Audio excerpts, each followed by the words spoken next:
Hello everyone, Namaste. My name is Linda Getbois, and I wanted to discuss today a topic that not only is one of my specialties at Creative Transformations, but also I'm a doctor of spiritual sciences. And spiritual sciences is basically the study of what we currently refer to as ancient wisdom. And this is the type of wisdom that existed back when arts and sciences were still connected. They weren't, church and state wasn't pulled apart.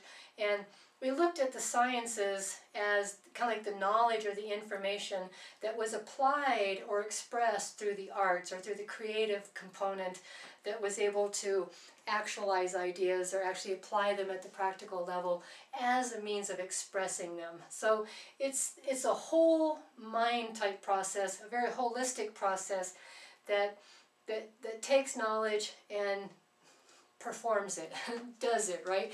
And the basis of ancient wisdom as it pertains to personal transformation used to be what we called the great work. And the great work was the work of the initiate, what they called alchemy, which is a form of personal transformation, which transforms our lower nature into our higher nature as kind of like a divine, godlike being, or it cultivates us into a pure state of what we call virtue, which is very positive emotions, feelings, qualities, traits, tendencies, and our characteristic that elevated our vibrational frequency, our vibrational quality, right? Because higher vibration is about purity, and it's about a virtuous type expression that's loving and reverent and respectful, and it's a form of self-transformation that sheds our negative qualities and traits, the emotions that are toxic and harmful and hurtful that limit our ability to grow, while embracing our positive traits and qualities that are always in the process of expanding and moving out and increasing in range of expression, so to speak. Love, if we take love and look at it more from the perspective of energy instead of in a human emotion, love basically expands, it grows, it moves out and becomes fuller and bigger, and it grows things, right? Increases. Whereas fear pulls back, contracts, and becomes smaller. It stops, right? Fear is designed to stop us, make us hold back, hesitate, edit ourselves, question ourselves. It prevents us from expressing. So if we look at it in those terms, we could say that when we develop ourselves to what we call a virtuous state, what we're really doing is we're embracing positive emotions that help us to become more and to expand more fully into ourselves as a means of being able to express ourselves in the world, as opposed to negative emotions which contract and pull back and reduce us, right, as a process, which is, something that we can kind of engage in without really knowing or intentionally wanting to, but, life just kind of beats us down, right, because our society, the way it operates today, keeps us in a constant state of fear, stress, tension, and kind of like we always have an anxiety around stuff that is really reducing us as human beings. So, but, anytime we're looking at something, particularly something that's a process, which means we're going to be able to do it, right? We have to be able to take the knowledge and apply it to life. The model that we use to look at something determines what we see and what kind of an understanding we gain as a result, and based on the understanding that we have of something determines how we can intentionally engage in it as a means of kind of like facilitating it, or intelligently use it as a tool for self-development, for example, because personal transformation isn't about a grand act. It's not about one act. It's really not about life transition like some people think it is, although it can be. Certainly when we go through life transitions, we definitely transform and change quite a bit. And the most basic form of transformation that typically takes place is what we call the passive method. And the passive method means that it's not when we're being intentional, but it's when life happens to us, right? And we're forced to change, right? It's usually what we call crisis, trauma, tragedy, we lose our current situation, so we can't stay in it anymore, and therefore we have to enter into a different, situation, set of circumstances, and that naturally requires us to be different, or naturally, just because of how we're being stimulated in the situation, it brings out different qualities and traits, and we just develop ourselves in a different direction as a result. And then we have the active form of transformation, and active transformation is intentional. This is when I intentionally choose my own growth, right? And I choose to bring out certain aspects of myself and knowingly embody them and act them out, practice, pretend, behave in certain ways until it becomes a habit or becomes natural as a means of my natural character, or where I intentionally put myself in situations, a job, a set of circumstances, relationships, where certain qualities are constantly being brought out in me as a way of, that's required just through how I interact with that environment, that serve to call them forth, and I strengthen them as I use them.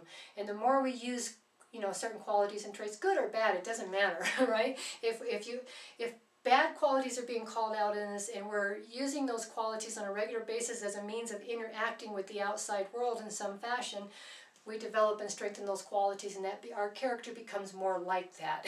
So the choice is ours. If we keep ourselves in negative environments, keep ourselves in relationships that bring out our worst qualities, that cause us to experience negative emotions that are very kind of painful or suffering or volatile or frustrating and hostile, that type of stuff, then we are acting, whether we realize it or not, we are acting to develop ourselves intentionally in that way, because we are keeping ourselves in that relationship, or we're keeping ourselves in that job or in that situation, knowing that that's what's being brought out in us. You see, whatever's brought out in us is strengthened and developed. Becomes a part of our character, right? So personal transformation is really about character development that's based on your soul's capacity for expression, which is what we refer to as potential, right?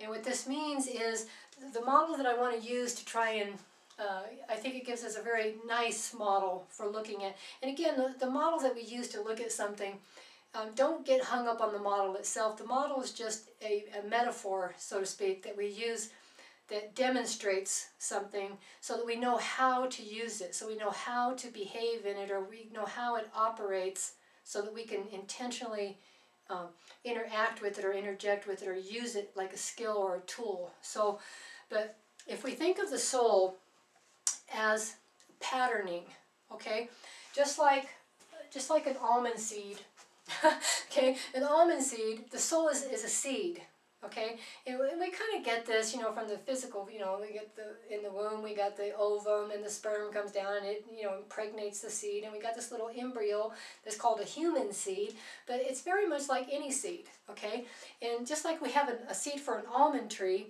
this seed has everything it needs to become an almond tree, but it doesn't have any of the coding, so to speak, or the intelligence information. It doesn't have the potential to become an apple tree or a pumpkin plant, or no, it only has the potential in it to become an almond tree. So human beings are much the same way.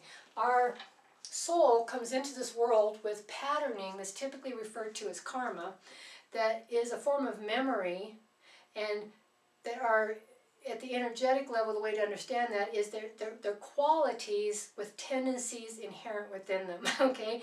And what this means is that when those qualities, as our potential, are stimulated in some way, it brings them out, and just like a computer program, for example, it behaves, or it acts based on certain tendencies. Qualities have behavior inherent within them, okay? Especially as they exist in relationship with other qualities and tendencies that are inherent in the soul. They're always in a very dynamic interaction and always influencing each other. That's what allows for what we could refer to as a very unique expression from every single person that embodies the same type of quality. Will bring it into expression in a different way. So, and our what we call the formative years, which is from birth till 7, 8 years old, around there, is what we could call passive development. And passive development simply means that we're not doing anything intentionally. We don't have an awareness around what's happening. We don't have any kind of realization. Our soul is in its natural state of potential.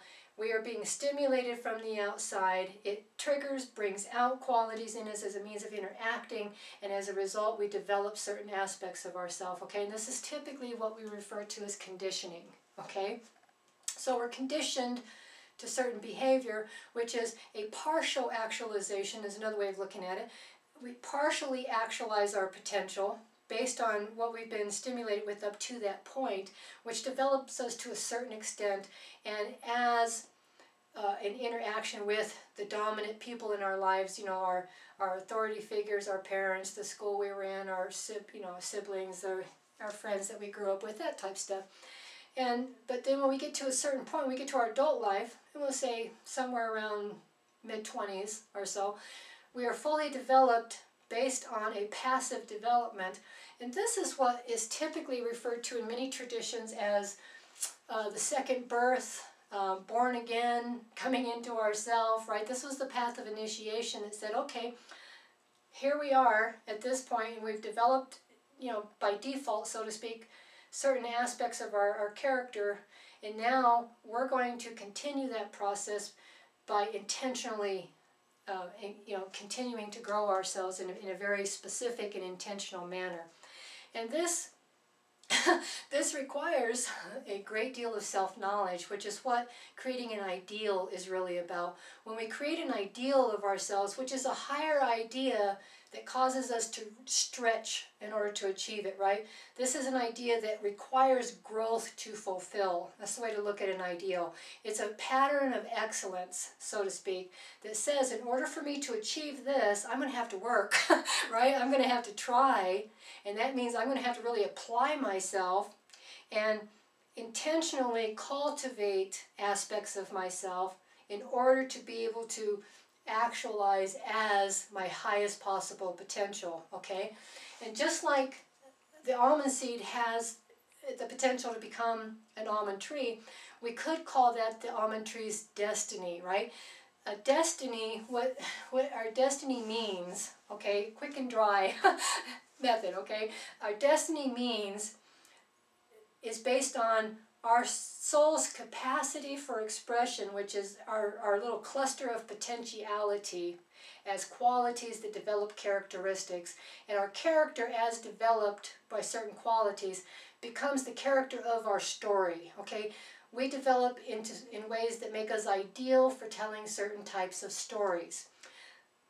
The story that is possible with the full actualization of all of our potential as applied and strengthened and developed in life is our destiny.